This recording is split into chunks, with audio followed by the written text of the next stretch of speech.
हाय दोस्तों, अस्सलाम वालेकुम। कैसे आप लोग? मेरा नाम नबील है। iOS 18 के बेटा 6 के साथ एप्पल ने रिलीज किया iOS 18.1 का बेटा 2। ये जो iOS 18.1 का बेटा 2 है, ये सिर्फ iPhone 15 Pro और Pro Max पे ही आपको देखने मिलेगा। इसके अलावा आपको किसी भी और iPhone पे फिलहाल देखने नहीं मिलने वाला है। iOS 18.1 बेटा 2 की बात करो, ऐसा नहीं है इसका मतलब कि 18.1 ही नहीं आएगा आगे जाके कभी। ये बिल्कुल भी मेरा बोलना नहीं है, और मैं बोलता हूँ तो गलत भी हो सकता हूँ, इसलिए बिल्कुल भी वो चीज मैं क्लेम नहीं कर रहा। लेकिन 18.1 बेटा 2 सिर्फ और सिर्फ iPhone 15 Pro और Pro Max पे ही आपको देखने मिलने वाला है। तो चलिए चेकआउट करते हैं इसमें क्या कुछ नया है और क्या कुछ खास है। iOS 18.1 बेटा 2, सबसे पहले बात करते हैं इस अपडेट के साइज के बारे में। तो अपडेट का साइज आया है 1.48 GB का मेरे iPhone 15 Pro Max के ऊपर, जो चल रहा था iOS 18.1 बेटा 1 पे। अपडेट करने के पहले भी 18.1 ही था, लेकिन बेटा 1 था तो 18.1 ही iOS वर्जन यहाँ पे दिखाएगा। अवेलेबल फ्री स्पेस 546 GB थी और मोडेम फर्मवेयर था 2.15.01। अपडेट करने से पहले का जो बिल्ड नंबर था उसके एंड में हमको P देखने मिल रहा था,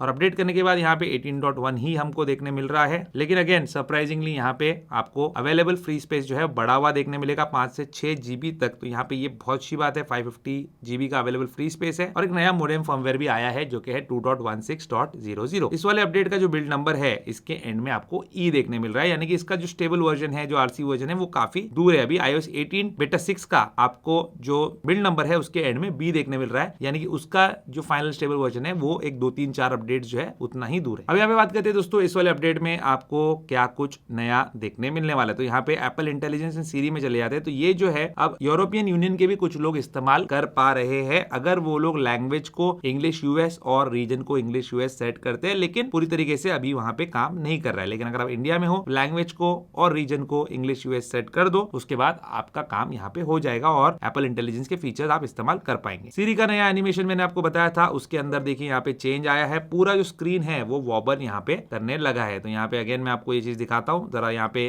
गौर फरमाना। इसको मैं एक्टिवेट करता हूँ और यहाँ पे देख सकते हैं आप सारे आइकन्स वगैरह भी वॉबल हो रहे हैं। तो थोड़ा सा यहाँ पे एनिमेशन के साथ एप्पल खेल रहा है। एनिमेशन ही जो है आपके आईफोन की ब्यूटी को और उसके यूजर एक्सपीरियंस को और एनहांस करते हैं, तो इसमें मजा भी आता है। सीरी अब पहले के मुकाबले ज्यादा इंटेलिजेंट है। तो यहाँ पे सीरी को हम कोई चीज पूछते हैं, how to make chicken burger.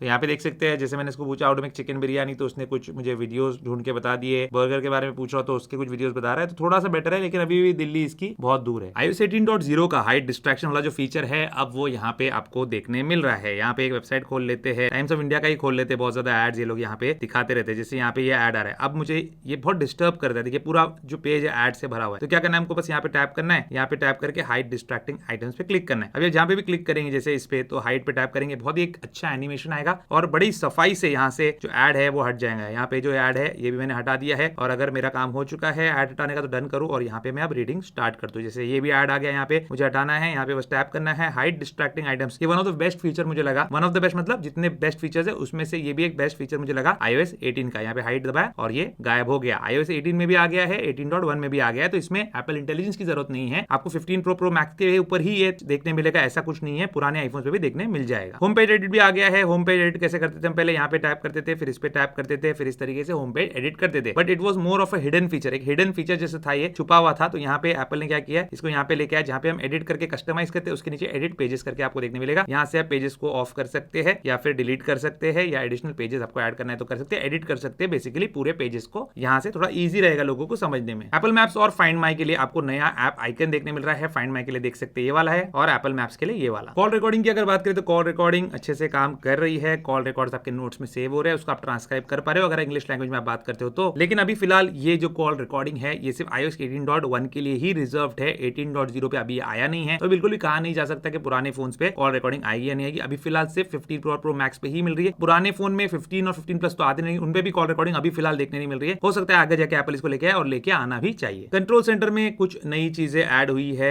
For example यहाँ पे चलते हैं कंट्रोल लाइब्रेरी में, और यहाँ पे देख सकते हैं आप कैप्चर सेक्शन है, ये 18.0 बेटा बेटा 6 में भी आपको देखने मिलेगा, जहाँ पे आप कंट्रोल सेंटर में directly QR code scanner, magnifier ये ऐड कर सकते हैं। तो पहले भी ऐड कर सकते थे, बट यहाँ पे एक अलग सा उसको टैब दिया है, एक सेक्शन दिया है जिसमें कैप्चर करके इन्होंने लिखा है। अब कंट्रोल सेंटर में आपको ब्लूटूथ टॉगल ऑन ऑफ वाला ऑप्शन भी देखने मिल रहा है, लेकिन ये बेसिकली क्या है, ब्लूटूथ डिस्कनेक्शन वाला ऑप्शन है। देखिए यहाँ पे मैं कंट्रोल सेंटर में इसको ऐड करके रखा है, तो यहाँ पे मैं टैप करूंगा तो ब्लूटूथ ऑफ नहीं होता, ब्लूटूथ डिस्कनेक्ट होता है, जो कि पहले भी हो रहा था। लेकिन इसका बेनिफिट क्या है, ये तो चलो डिसएडवांटेज ही हो गया कि ब्लूटूथ आप यहाँ से ऑफ नहीं कर सकते, आपको सेटिंग में जाके करना पड़ेगा। लेकिन इसका बेनिफिट ये है कि आपको अब इसके अंदर जाके ब्लूटूथ को एक्सेस करने की जरूरत नहीं, आप यहाँ पे ही सेट करके रख सकते हैं। यहाँ पे से मोबाइल डेटा है, वाईफाई का एक आप लगा दीजिए, यहाँ पे जो शॉर्टकट है वो, और ब्लूटूथ का लगा दीजिए, सारी चीजें यहाँ से आप टैप कर कर सकते हैं। ये मल्टीपल स्टेप्स जो है ये अब आप यहाँ पे हटा सकते हो। अब यहाँ पे चलते हैं, हम लॉक स्क्रीन शॉर्टकट्स देख लेते हैं एक बार, यहाँ पे क्या चेंजेस आए हैं या कुछ कमी है वो भी चेकआउट करते हैं। तो लॉक स्क्रीन में आप जानते हैं शॉर्टकट्स को हम कस्टमाइज कर सकते हैं। यहाँ पे क्या ब्लूटूथ का ऑप्शन हमको देखने मिल रहा है, तो यहाँ पे नहीं देखने मिल रहा ब्लूटूथ का ऑप्शन, हालांकि यहाँ पे कनेक्टिविटी के ऑप्शन है। तो यहाँ पे हो सकता है फ्यूचर में एप्पल ब्लूटूथ का ऑप्शन भी जो है वो ऐड कर दे। फोटोज में अगर आप जाएंगे दोस्तों, तो यहाँ पे आपको फोटो एल्बम जो है नए टाइप के देखने मिलेंगे, पहले अलग टाइप के एल्बम्स थे, तो यहाँ पे छोटे मोटे चेंजेस आपको इन फ्यूचर भी देखने मिलते रहने वाले हैं। और फोटोज के अंदर जो कैरोसेल का ऑप्शन था, जहाँ पे आप लेफ्ट राइट स्वाइप करके और भी फोटोज और मेमोरीज वगैरह देख सकते थे, वो हटा दिया एप्पल ने, थोड़ा सा सिंपल कर दिया। इसमें अभी आपको एक ही मेन रीसेंट फोटोज वाला टैब देखने मिलेगा। सेटिंग्स के अंदर अगर हम जाते हैं जनरल में और यहाँ पे हम नीचे चले आते हैं ऑटो फिल एंड पासवर्ड्स पे, तो यहाँ पे देख सकते हैं इसके लिए एक नया आइकन आया हुआ है। सेटिंग्स के अंदर जनरल में ही आईफोन स्टोरेज में जाते हैं और यहाँ पे हम नीचे जाते हैं तो हिडन एप्स के लिए एक नया टैब देखने मिलता है। ये 18.0 बेटा 6 में भी है, जहाँ पे हिडन एप्स अगर है तो उससे रिलेटेड कितनी स्टोरेज इस्तेमाल की गई है वो अलग से आपको देखने मिलेगा, और इसके लिए आपको फेस आईडी लगानी पड़ेगी, तो कोई भी देख नहीं सकता आपके हिडन एप्स कहाँ पे है और कौन से एप्स है। आईफोन की सेटिंग्स के अंदर अगर आप अपने iCloud में चले जाते हो और नीचे जाते हो अपने iCloud प्लस फीचर्स वगैरह लेके रखे हैं, प्लस लेके रखा है iCloud बेसिकली, यहाँ पे आपको डार्क मोड वाले आइकन्स भी इसके लिए देखने मिलेंगे। और सेटिंग्स में आपके वाईफाई में अगर आप जाते हो तो वाईफाई एड्रेस के लिए आपको यहाँ पे एक मेन्यू देखने मिलेगा, जिसमें आप फिक्स्ड या रोटेटिंग वाईफाई एड्रेस रख सकते हो या प्राइवेट वाईफाई एड्रेस को ऑफ कर सकते हो। अब यहाँ पे सबसे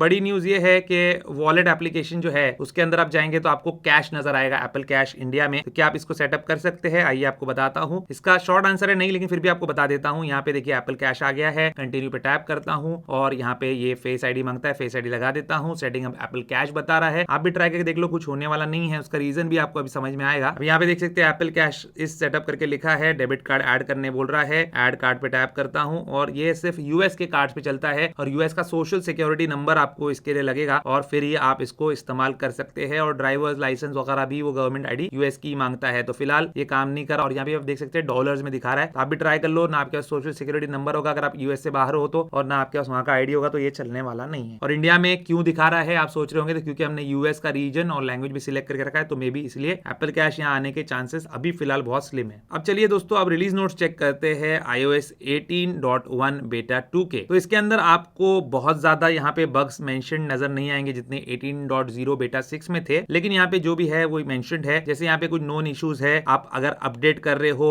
बेटा 5 से iOS 18 के टू iOS 18.1 बेटा 1 तो वो सपोर्टेड नहीं है, लेकिन अब बेटा 6 आ चुका है तो उसमें सपोर्ट हो चुका है, तो ये बग भी यहाँ से निकल जाएगा। एप्पल इंटेलिजेंस के जो फीचर्स है उसके बारे में मेंशन किया हुआ है। लॉक स्क्रीन पे जो नोन इशू है, जहाँ पे आप स्पॉटलाइट पुल करके ऑन करना चाहते हो लॉक स्क्रीन पे, तो वो चल नहीं रहा है अगर, तो फिर उसका वर्क अराउंड दिया है कि लेफ्ट स्वाइप करके फिर आप टुडे व्यू में पुल करके उसको इन्वोक करो स्पॉटलाइट को। और मेल में भी कुछ जो है इश्यूज है, जहाँ पे आप अपग्रेड कर रहे हो बेटा 5 से iOS 18.1 बेटा 1 में, तो वहाँ पे मेल एप्लीकेशन फेल होता है। तो लेकिन अभी बेटा 6 आ गया तो ये चीज नहीं होगी, और यहाँ पे भी बेटा 2 आ चुका है। तो ये तो रिलीज नोट्स थे। बग्स भी आपको इस तरीके के ही देखने मिलेंगे, छोटे मोटे यहाँ वहाँ देखने मिलेंगे, जैसे मुझे वॉल्यूम का देखने मिलता है, लेकिन अभी फिलहाल ये अपडेट डाउनलोड करने के बाद थोड़ा ठीक से चल रहा है। अभी आगे देखूंगा, मैं चेक करूंगा, आपको इसका रिव्यू बताऊंगा, तब आपको समझ में आ जाएगा, मुझे भी समझ में आ जाएगा। अभी चलते सेटिंग्स के अंदर। बैटरी में, ये मेरा प्राइमरी फोन है, बैटरी के बारे में ज्यादा अच्छे से आपको बता सकता हूँ। बैटरी हेल्थ जो है इसके अंदर 90% पे आ चुकी है। यहाँ पे आप देख सकते हैं बैटरी हेल्थ भी लिख देता हूँ 90% है। साइकिल काउंट भी अच्छा खासा है, लेकिन बहुत ज्यादा गिरी है। अब मेरा जो 14 Pro Max है वो भी आपको दिखाता हूँ, अभी भी 92% पे है। 17 के बेटास में उसका 92% पे गई थी बैटरी हेल्थ, अभी भी वहाँ पे है। लेकिन iOS 18 के बेटास जो थे, early betas, excessive heat produce कर रहे थे और बैटरी लाइफ बहुत खराब है iOS 18 की आज भी, जिसकी वजह से यहाँ पे आपको ये बैटरी हेल्थ ज्यादा डिटोरेट होते नजर आ रही है। स्क्रीन एक्टिव टाइम भी 3 से 4 घंटे का ही मिल रहा है 15 Pro Max पे, जबकि iOS 17 पे चलने वाले मेरे iPhone 15 के ऊपर 5 से 6 घंटे का स्क्रीन एक्टिव टाइम है, जिसकी बैटरी भी छोटी है, तो ज्यादा चलना चाहिए था। लेकिन अनफॉर्चुनेटली, या फिर अब बोलिए कि बेटास है उसकी वजह से यहाँ पे बैटरी लाइफ बहुत कम है, लेकिन बैटरी हेल्थ भी आपकी जो है गिर सकती है। लेकिन इस वाले अपडेट पे नहीं, पहले के अपडेट्स में, अर्ली अपडेट्स में, इस वाले अपडेट पे 1% से गिरी है मेरी बैटरी हेल्थ। स्टोरेज और नेटवर्क की बात करते हैं तो यहाँ पे आपको नया मोडेम फर्मवेयर देखने मिल रहा है, तो यहाँ पे डेफिनेटली नेटवर्क में कुछ चेंज आएगा, मैं इसको टेस्ट करके आपको बताऊंगा। अभी आपको बता नहीं सकता क्योंकि मैंने इसको टेस्ट किया नहीं है। जितना अभी यूज किया है उसमें तो फिलहाल सही काम करा है, लेकिन आगे जाके क्या होगा इसका पता हमको अभी नहीं चल सकता। रही बात स्टोरेज की, तो जैसे यहाँ पे मैंने आपको बताया कि स्टोरेज जो है बढ़ गई है, अवेलेबल फ्री स्पेस बढ़ गया है, तो यहाँ पे ये गुड न्यूज है। हिडन एप्स का भी एक अलग टैब आ गया, तो ये भी अच्छी चीज है। और सिस्टम डेटा यहाँ पे फ्लक्चुएटिंग होने के बावजूद मेरा काफी कम है। अगर आपका ज्यादा है थोड़ा अच्छे से ऑप्टिमाइज कीजिए, बाकी नॉर्मल तरीके से यूज कीजिए, इसमें कोई टेंशन लेने वाली बात है नहीं और इसमें कोई स्टोरेज बग भी नहीं है। परफॉर्मेंस की अगर बात करें दोस्तों, जनरल परफॉर्मेंस अच्छा है। अगर आप प्रोमोशन वाले आईफोन यूज कर रहे हो, जो कि इस अपडेट पे प्रोमोशन वाले ही चलेंगे, तो यहाँ पे सब कुछ स्मूथ चल रहा है, कोई प्रॉब्लम यहाँ पे नजर नहीं आ रही। गीकबेंच के स्कोर्स भी आपको बताता हूँ। सबसे पहले हम यहाँ पे देखते हैं सीपीयू का स्कोर। अब सीपीयू की हिस्ट्री में लेके चल रहा हूँ आपको, और यहाँ पे देख सकते हैं पिछला स्कोर ये था और आज का स्कोर जो है, जिसमें मल्टी कोर का स्कोर 7000 पार हुआ है ऑलमोस्ट। तो यहाँ पे गुड न्यूज है, क्योंकि 7000 प्लस कब था, ये था जब मेरा फोन iOS 18.0 पे था। उसके बाद ओवरहीट होने की वजह से एप्पल इसको कम करते करते 6700 तक लेके गया था, लेकिन अब 7000 पार हो गया है, जो कि 7000 प्लस होना चाहिए 15 प्रो मैक्स के लिए। यहाँ पे देख सकते हैं 7.4 पे 7406 था, लेकिन बैटरी लाइफ जो है इतनी कम हो रही है, फोन ओवरहीट इतना हो रहा है कि जिसकी वजह से यहाँ पे एप्पल को ये चीज करनी पड़ी थी। अब उसको वापस ऑप्टिमाइज करके सही जगह पे लेके आ रहा है। और जीपीयू का स्कोर अगर आपको दिखाऊं तो यहाँ पे भी गुड न्यूज ये है कि अभी तक का हाईएस्ट स्कोर ऑलमोस्ट जो है जीपीयू ने भी यहाँ पे स्कोर कर दिया है, जो कि 28578 है। तो यहाँ पे परफॉर्मेंस इस वाले अपडेट में आपको अच्छा एक्सपेक्ट कर सकते हैं आप, लेकिन हीटिंग का पता नहीं, आगे ही पता चलेगा। अब यहाँ पे कैलेंडर में आ जाते हैं, क्या अपडेट्स आपको आगे देखने मिलेंगे। तो देखिए अभी iOS 18.0 बेटा 6 आ गया है, 18.1 बेटा 2 आ गया है। अभी अगले हफ्ते में बेटा 7 18.0 का और इसका बेटा 3 आने के पूरे चांसेस है। अगर ये आ जाता है तो फिर अगले हफ्ते में आपको iOS 18.0 का बेटा 8 या फिर आरसी वर्जन देखने मिल सकता है। आरसी वर्जन आएगा तो it will be a big deal, बहुत बड़ी बात हो जाएगी। लेकिन बेटा 8 भी आ सकता है और इसका बेटा 4 आ सकता है 18.1 का। बाकी सितंबर में आप iOS 17 का एक और स्टेबल अपडेट एक्सपेक्ट कर सकते हो और नए आईफोन्स भी सितंबर के मिड में ही लॉन्च होंगे। अब वो बात पे आए थे जिसके लिए आप वीडियो देख रहे हो कि iOS 18.1 बेटा 2 पे अपडेट करना चाहिए नहीं करना चाहिए। अगर बेटा 1 पे हो तो करना चाहिए, अगर फिर भी डाउट है तो रिव्यू वीडियो का वेट कीजिए। अगर आप स्टेबल वर्जन पे हो तो नहीं करना चाहिए, क्योंकि अगले महीने ही आपको स्टेबल वर्जन iOS 18 का मिलने वाला है, उस टाइम पे आप अपडेट कर सकते हैं। यही थी कहानी दोस्तों iOS 18.1 बेटा 2 की। उम्मीद करता हूं आपको आज का वीडियो पसंद होगा। पसंद वीडियो को लाइक शेयर जरूर कीजिए, मेरे चैनल को सब्सक्राइब जरूर कीजिए। Good bye.